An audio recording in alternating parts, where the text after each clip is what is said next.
Thomas Michel Denisot et c'est l'heure du journal des médias de Julien Pichenet. Avec les audiences bien sûr pour commencer, quel score pour la première de Que le meilleur gagne? Le retour de ce jeu mythique des années 90, Que le meilleur gagne, c'était hier soir à 21h10 sur M6. Bonsoir et bienvenue sur M6 pour cette nouvelle version 100% inédite de Que le meilleur gagne. Ouais, Philippe Lelouch et Anne-Sophie Gérard qui n'ont pas rempli la salle. 1 259 000 téléspectateurs, 6,9% du public. Bon, clairement, un peu mieux faire. Il y a encore 3 épisodes en plus. Alors, on était loin hier soir de la série L'Éclipse sur France 2 et c'est 3 millions de téléspectateurs. La millième d'ici tout commence, c'était à 18h30 sur TF1. 2 millions de fidèles, 16,7% du public. 2 millions de fidèles, c'est 200 000 de moins que le 999e épisode. Donc il n'y a pas eu d'effet curiosité. On peut jeter un coup d'œil au matinal aussi, Thomas. Ce sont encore des jokers dans Télématin, parce que Julien Arnaud et Flavie Flamand n'entreront en piste que lundi. Pour l'instant, ça plafonne à 700 000, 650 000, 700 000. Donc on est peu en dessous de la moyenne. En dessous des scores habituels. Et TF1 n'en profite pas. Bruce Toussaint n'en profite pas pour l'instant. Ça plafonne aussi du côté de TF1 à 250 000, 300 000 en ce moment. Europe 1, le journal des médias. Et puis on commence ce journal des médias avec la disparition d'un très grand journaliste sportif. Didier Roustan nous a quittés à l'âge de 66 ans. Didier Roustan qui fait la une de l'Équipe ce matin, lui qui était depuis 15 ans l'une des figures de la chaîne L'Équipe. Ce fou de foot avait débuté sa carrière à TF1 en 1976. Il avait seulement 18 ans. C'était auprès de vous, Michel Denisot. Vous aviez commenté d'ailleurs ensemble de nombreux matchs, notamment pendant l'Euro 84. Didier Roustan avait ensuite pris les commandes de l'émission Téléfoot, premier talk de foot apparu en France, dont il fit une émission culte. Écoutez le générique.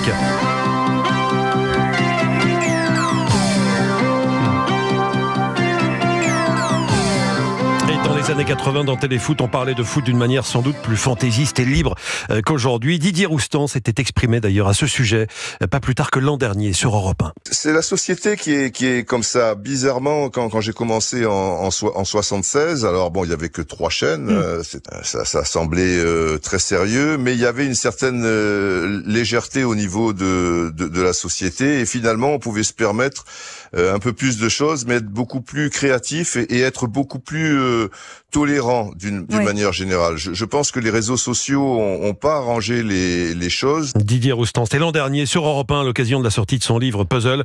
C'était sur Europe 1, donc radio, sur laquelle il a collaboré en 2017-2018 avec l'émission Y'a pas péno. C'était avec vous notamment, Anissa Haddadi. Didier Roustan aimait le beau jeu, il aimait les jours atypiques. Il apparaissait souvent en maillot sur les plateaux télé. Il disait aussi qu'il voulait se faire incinérer avec son écusson de l'AS Cannes, son club de cœur. Didier Roustan qui a commencé avec vous, Michel Denisot. Quel souvenir vous en gardez, vous?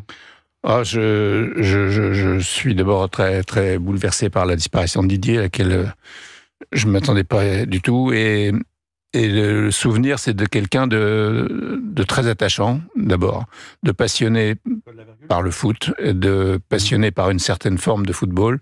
C'est une sorte de romantisme du football. Il a, pour ainsi dire, débuté avec moi, dans les directs, en tout cas à TF1 il y a longtemps. Et on a fait plusieurs années de directs ensemble, notamment l'Euro 84, qui était un souvenir fort. Il aimait, je pense, plus les joueurs d'avant que les joueurs d'aujourd'hui, même si sa curiosité était intacte sur le jeu d'aujourd'hui. On revient maintenant à l'actualité de télé, et ce soir c'est le retour d'HPI, la série phare de TF1 avec Audrey Fleurot. L'enquêtrice Morgane Alvaro qui revient à 21h10 pour la suite de la saison 4. Plus de détails avec Bérangère Legrand, elle est coproductrice de la série HPI. On aura dans cette saison un épisode dans le style de Columbo. Tiens. On va rencontrer un serial killer sur les traces duquel Morgane va se glisser, et un dispositif polar aussi plus original, puisque les spectateurs sauront donc dès le début de l'épisode qui est le meurtrier, et on suivra avec délice comment Morgane va réussir à le confondre. Et on verra les audiences. Quoi ? Un serial killer. On verra les audiences demain matin, mais pour rappel, au mois de mai, le premier volet de cette 4e saison avait été suivi par 7 700 000 téléspectateurs, des scores qui n'existent plus.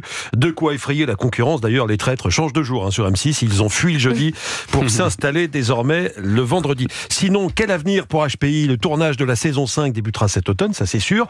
Mais pour la suite, est-ce que ce sera la dernière saison ou pas ? 5, on se dit que c'est un bon nombre pour boucler un cycle, sorte de quinquennat HPI.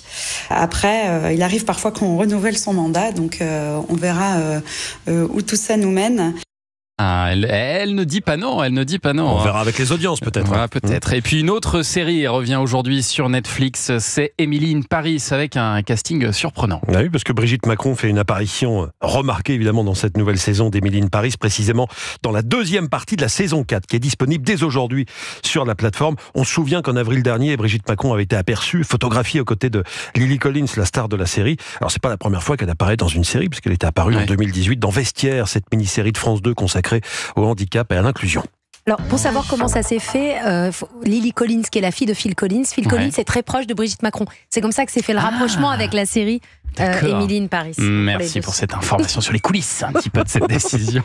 On passe maintenant à un télécrochet musical des années 2000 qui fait son grand retour. Ça, c'est sur Prime Video aujourd'hui, après 11 ans d'absence. C'est Popstar. J'aimais bien ça, Popstar. Ça nous ramène assez loin, puisque Popstar est une émission née en 2001 sur M6. Elle a révélé des artistes comme M. Pokora, Sheriff Aluna ou le groupe L5. On n'avait plus revu cette émission depuis 2013. À l'époque, c'était sur D8, ancêtre de C8. Le jury sera composé de Louane, Eddie de Pretto et Alonso. Ce trio devra dénicher un groupe de Popstar parmi les 100 candidats qui se présenteront. Les 4 premiers épisodes de la 6e saison sont disponibles dès aujourd'hui et 4 autres suivront jeudi prochain. Et puis pour terminer, on voulait bien sûr souhaiter un joyeux anniversaire à l'un de nos auditeurs les plus fidèles, Michel Drucker, qui fête aujourd'hui ses 82 printemps. Ah oui. Bon anniversaire Michel.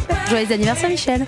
Et dimanche, le patron du PAF célébrera aussi sa 61e rentrée télé. Non, la 60e, c'était il y a 60 ans, mais ça fait 61e rentrée télé avec le retour de Vivement Dimanche sur France 3 à 13h30.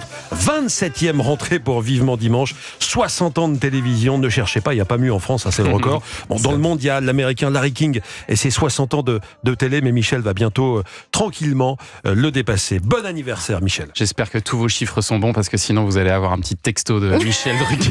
On va dans avoir un instant. Un petit texto de Michel Drucker, c'est sûr. Merci Julien pour ce journal des médias.